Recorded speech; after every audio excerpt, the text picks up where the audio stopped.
Welcome back to another video where we will break down and explore the secrets of Titanfall 2.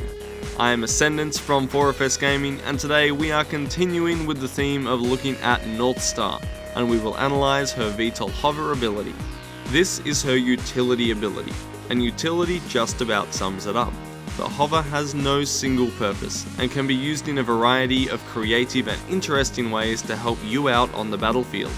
As for the basics, when activated you will hover in the air for 3 seconds. The ability has a cooldown of 11 seconds. When airborne you cannot sprint or dash, although you may dash as soon as you begin descending.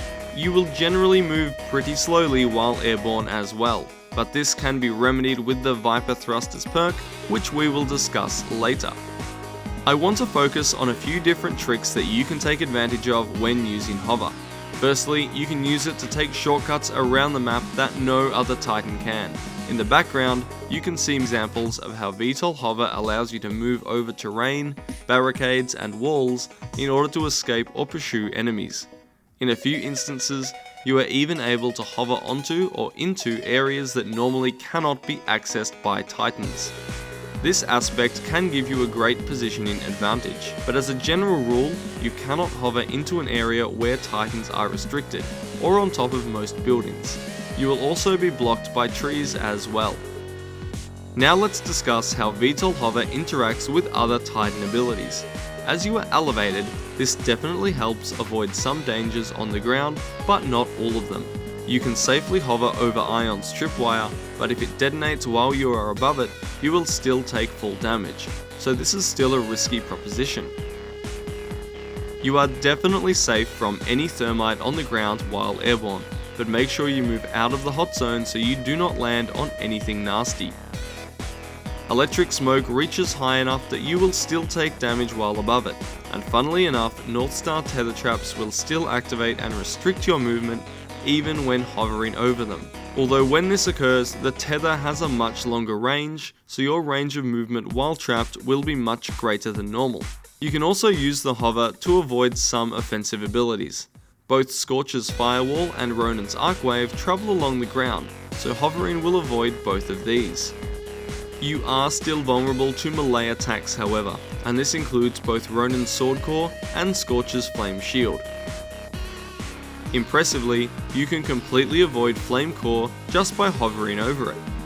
Hover also has some interesting interactions with your own abilities, so let's go over them now. You can use all other abilities while hovering. This can help you place railgun and cluster missile shots, and also you can tether trap close enemies as they pursue you, but the most interesting interaction is with your flight core. You can use hover to adjust the height of flight core. If you activate hover and then immediately activate flight core, the vertical momentum will cancel. This allows you to use flight core very close to the ground. Now this is extremely useful for using the core in those undercover areas where you normally could not pursue enemies due to the hover height being too high. But my favorite interaction is to use it to double your elevation during flight core. If you activate hover, wait until you start to drop down again, and then activate your flight core, you will fly much higher than before.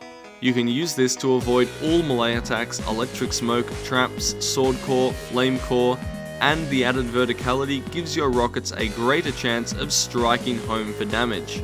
You also get a great view of the map to plan out your next move.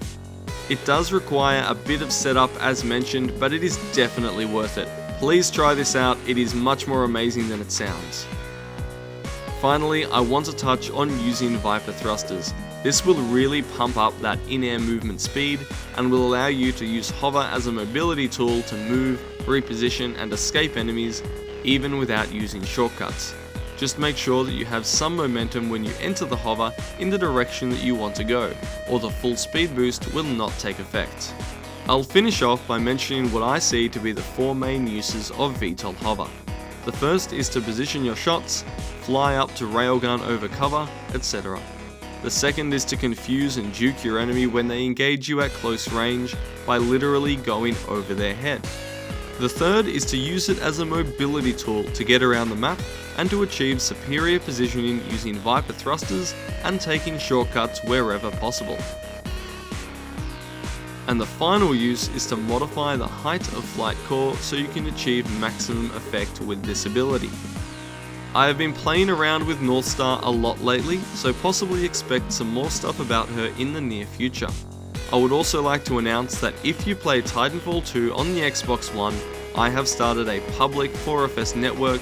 It is called 4FS Pilots, so if you would like to jump onto that with myself and other members of the community, please feel free to do so.